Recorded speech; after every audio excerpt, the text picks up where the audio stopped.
Mario fue uno de los denunciantes de eso justamente, ¿no? Donde el país aceptaba pagar tasas del 17.3% anual en dólares y que significaban por 30.000 millones que se refinanciaban, en 20 años aceptar pagar de intereses 44.000 millones de dólares de intereses. Y el 85% de esa deuda fraudulenta y denunciada, investigada por la justicia, sigue la causa en curso, el 80-85% fue refinanciada por el gobierno Kirchner en junio del 2005, con el megacanje Kirchner-Labaña, que es el que ahora entró en crisis, porque eso que fue vendido como una operación exitosa, este aquí que no duró 3 años. Este año se van a pagar 6.800 millones de intereses, pero resulta que los intereses de vengados, es decir, lo que le caen a la Argentina, suman entre 10.300 y 11.000 millones. El gobierno nunca informa cuánto se debe de intereses en total, informa solamente lo que se va a pagar. El resto se capitaliza por anatocismo. ¿Qué quiere decir esto? El anatocismo es que el interés que no es pagado se transforma en capital y devenga nuevos intereses. Y esa es la lógica de la usura. Cuando existe anatocismo, ese es un indicador de que el país está en la trampa de la usura, porque un deudor que no paga capital y no puede pagar la totalidad de los intereses y vive capitalizando intereses y refinanciando deuda a tasa más cara, ese deudor entró en la trampa perfecta, en el círculo vicioso perfecto de la usura. Es decir, tiene una alta deuda, no la puede pagar, la refinancia, le caen intereses, no lo puede pagar y los capitaliza, vuelve a pedir deuda y le fijan condiciones más caras y eso aumenta el stock de deuda. Entonces el círculo vicioso vuelve a empezar. Este es, en pocas palabras, imagínense que para tener una magnitud, porque estamos hablando de miles de millones de dólares, y resulta que, claro, eso se le escapa a la comprensión corriente, pero para que ustedes, siempre hago una traducción esta, 10.000 millones de dólares de intereses son, al año, son 27 millones por día. 1.114.000, 140 por hora. Quiere decir que mientras nosotros estamos acá exponiendo una charla, a la Argentina, como en el reloj de un taxi, le cayó más de 1 millón de dólares. Esta es la proporción, y solamente de intereses. Este es el grado de criticidad de la deuda y este es el estado de asfixia que ha llevado, lo que es evidente y está ahora público y notorio, creo que se les ha escapado de las manos, a esta maniobra desesperada del gobierno de echar mano a las reservas del Banco Central para pagar deuda. En realidad voy a hacer unas breves consideraciones, avísenme cuando se me acabe el tiempo, porque lo primero que quiero aclarar sobre el estado de las negociaciones es esto. Entendamos que es una crisis de deuda. Para decirlo en términos muy simples, una crisis de deuda es cuando el deudor está fuera de su capacidad de pago. En consecuencia, cuando se produce una situación de ese tipo, el deudor está obligado a refinanciar sus obligaciones. Y cuando esas obligaciones se pactan, se tienen que aceptar condiciones peores. Esa es lisa y llanamente la situación de crisis de deuda.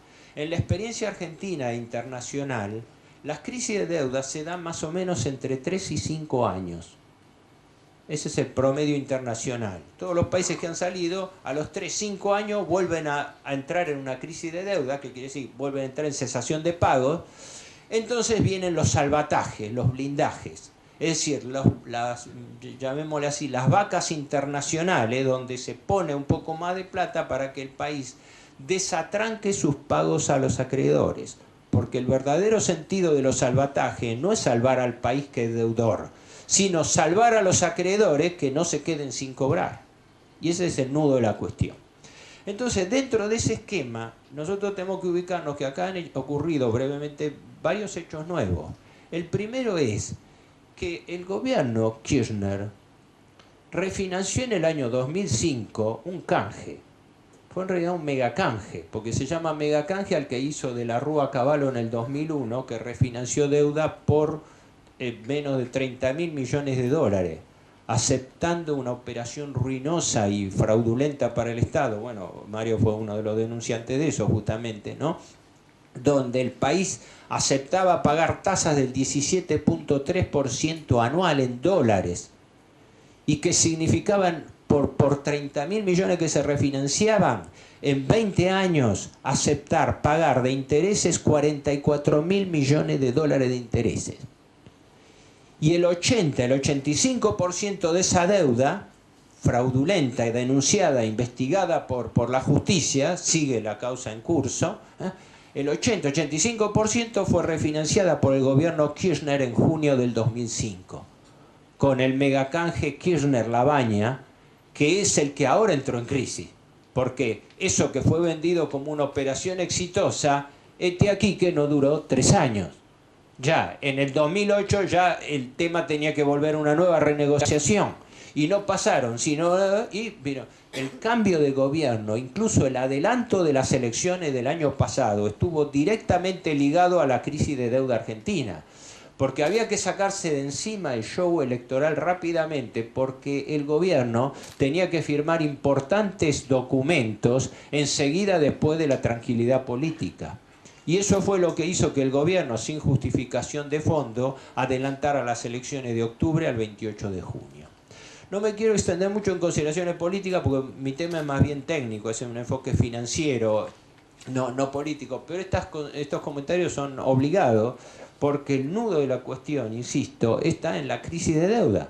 Si el país vive en una crisis permanente, si el país es un deudor que no tiene capacidad de repago, vive condenado a refinanciar deudas y aceptar condiciones que le fijen los acreedores. Y los gobiernos son cómplices de los acreedores porque enmascaran esto. La primera característica que vemos nosotros es muy simple. Las negociaciones son secretas.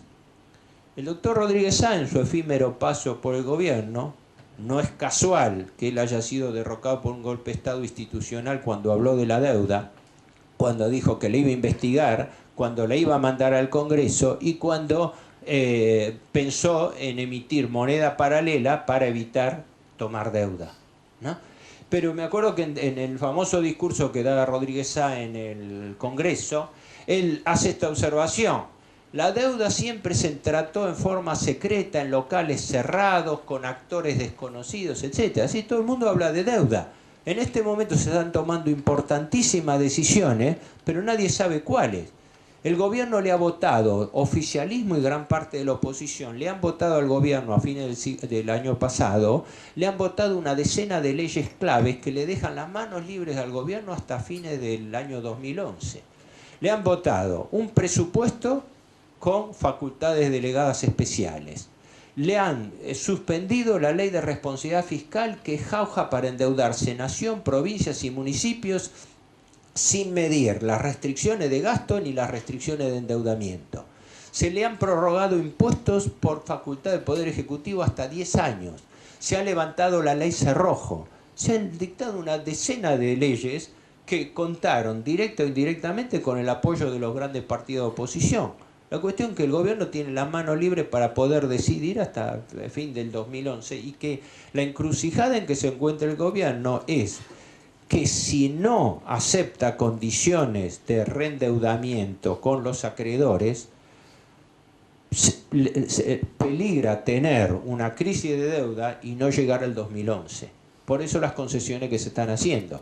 Y por eso el decreto 2010 que autoriza el uso de las reservas del Banco Central para pagar a acreedores privados. Porque cuando se pagó al Fondo Monetario se argumentó en su momento que se le pagaron 9.530 millones de dólares en enero del 2006. Uno de los argumentos legales fue que se pagaba a un organismo internacional. Pero en cambio el decreto de necesidad de urgencia que se emitió ahora expresamente incluye también a los acreedores privados. Así que esa es la realidad. Con esta paradoja, que se va a pagar con reservas. Pero esas reservas, para pagar deuda, se compraron con deuda del Banco Central, que está tomada en Lebac y Novac. ¿Y van a servir para qué? Bueno, van a servir para que el país, al pagar deuda, vuelva al mercado internacional de capitales. ¿Para qué? Para volver a endeudarse. Así que, pagamos deuda, con reservas compradas con deuda, para salir al mercado de capitales a seguir endeudándonos. para que nos feliciten. Entonces el país no tiene capacidad de repago, pero los acreedores nos tienen, entre comillas, confianza. Entonces nos seguimos endeudando porque nos tienen confianza, hasta que los pagos se cortan y entonces es necesario barajar y dar de nuevo, hacer un salvataje y volver a lo que yo me temo es los pasos inmediatos, que es la próxima ola de endeudamiento.